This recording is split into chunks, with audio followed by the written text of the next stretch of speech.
Hi everyone, my name is Dr. Matt Williams. I'm a tutor in politics at Jesus College at the University of Oxford. Jesus College is one of 39 colleges that make up collectively the University of Oxford.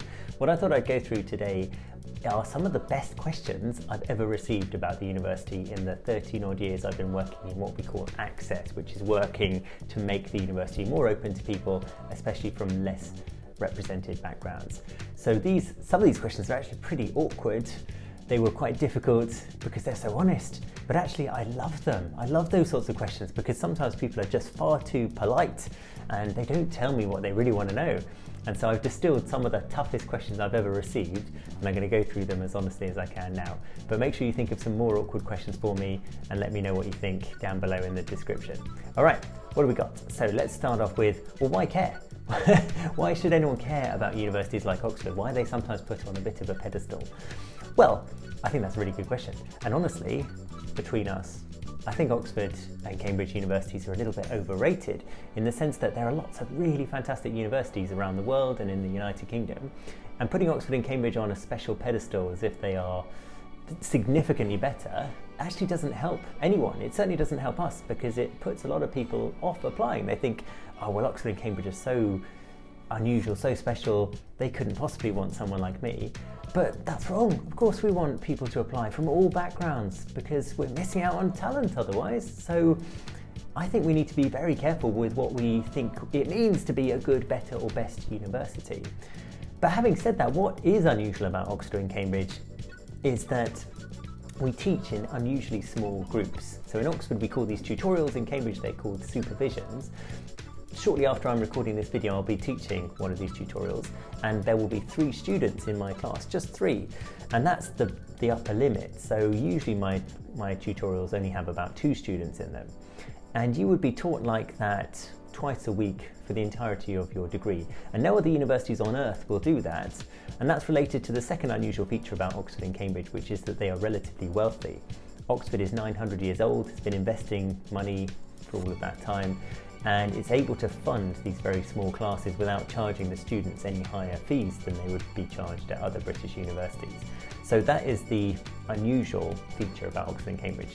But in all honesty, I think we need to be really grown up about this conversation and stop putting Oxford and Cambridge on some magical pedestal, because I don't think it helps us and it certainly doesn't help prospective applicants. All right, what's next? So this is a genuine verbatim question I was asked. Isn't it just for posh white boys like you? So you see what I mean about potentially awkward questions, but what a great question, so important, right? So many people who are applying to universities want to feel like they are going to be safe, they're going to be in a home away from home. Why not ask a question like this? So important. I mean, the short answer is no. Oxford isn't, or Cambridge are not for any particular type of person. In fact, I often say that the universities like Oxford and Cambridge, as far as they look for a type, they're looking for someone who's quite disruptive, someone who thinks for themselves, someone who is able to keep an open mind, but they don't need to look or sound like a particular type of person at all. But let's sort of be a bit more specific. So what proportion of Oxford students came from private schools, which is a fairly clunky but sometimes used measure of poshness? Well, it's about 70% of Oxford and Cambridge undergraduates, Oxford undergraduates I should say, attended state schools, which does mean that private schools are marginally overrepresented, but the degree of overrepresentation is not nearly as high as some people assume. What proportion of our students came from the poorest neighbourhoods? It's about 17% came from the poorest parts of the country. What proportion of our Oxford students are female? So the intake of women students was 55% over the last few years.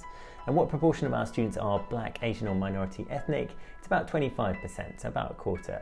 Now, within all of those statistics, it's worth noting that there are still quite conspicuous pockets of underrepresentation. Black British students, for example, especially male Black British students, are quite poorly represented at the university. And that is an extraordinary problem for 2 reasons. I mean, first of all, it's completely indefensible. There's no moral basis for that. And secondly, it's total self-harm. It just means we're missing out on wonderfully talented people. And we don't want that. We don't want that to happen. And that's why we do Access work. That's why we put a lot of money and effort behind trying to open up the university to people from all backgrounds. But we need people from all backgrounds to recognise that we're taking this seriously and to apply, because if people don't apply, obviously we're not going to diversify. But Oxford, I can say hand on heart, as a posh white boy, is much more diverse. And even the privileged people like me care about it changing, because we don't want to work for an institution that is, not pursuing the morally right thing to do, and also is acting in a completely self-harming manner. So, it's very important to us. Right, how could I afford it? Is Oxford and Cambridge affordable? Well, if you're a UK citizen and you're normally resident in the UK, there is a lot of financial support available. We don't charge any more than other British universities do either. So it's sometimes thought that Oxford and Cambridge are more expensive in the tuition fees, but they're not. They're the same as the other top universities in the UK.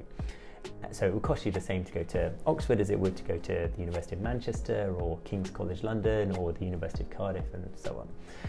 And what happens is that you take out a loan with the British government and then you pay back the British government as and when you're able to do so. Now, it should be clear that only applies to people who are normally resident in the United Kingdom. But it means that someone can go to the university actually without any money to their name at all, and they can pay back the British government as and when they're able to do so, having graduated. If they're not able to pay back that money, then the loan gets wiped clean. And it doesn't affect things like your credit rating.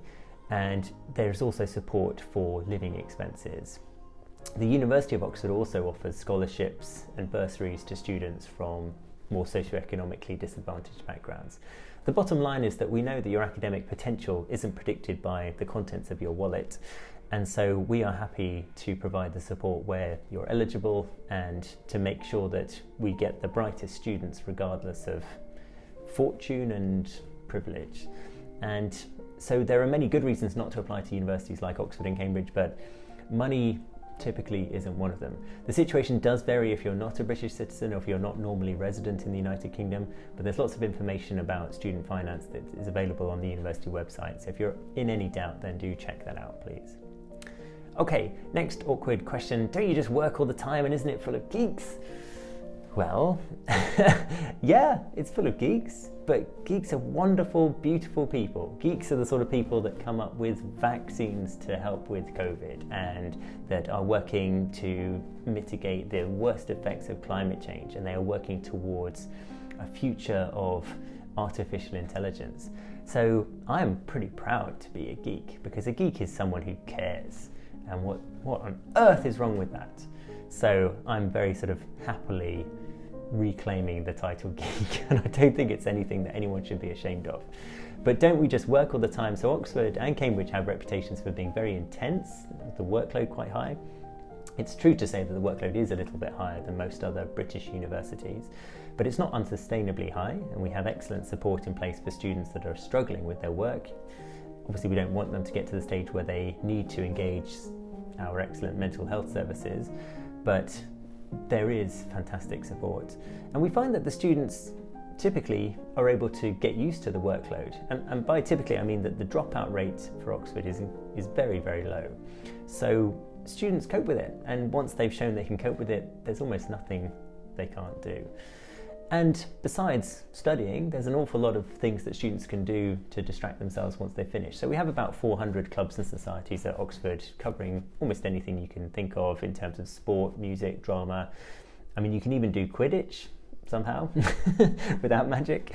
But there's a lot going on in Oxford that doesn't involve just studying hard. Okay, isn't Oxford worse than Cambridge is a question that I'm quite often asked. It's a bit of a dig. I mean, honestly, I can't answer that question because it depends on what worse or better means for you as an individual. So, there are rankings, right? There are rankings that claim to say this university is the best and this one's the second best and this one, but those rankings use criteria that will almost certainly not cohere with what you think is important. So you've got to come up with your own ranking. What do you want to study? Where do you want to study? How do you want to study it?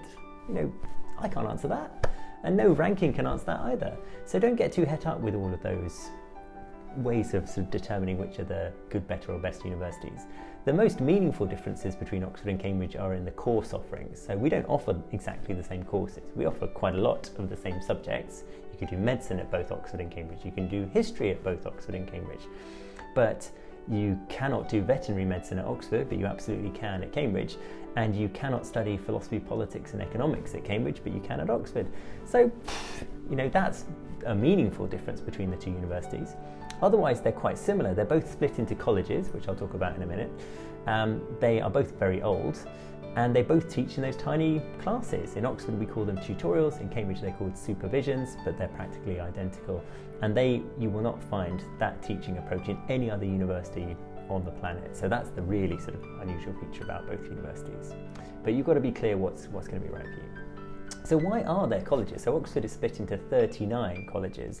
30 of them are for undergraduate students, so those are people pursuing a bachelor's degree, having just finished high school, or indeed coming back to education after a break.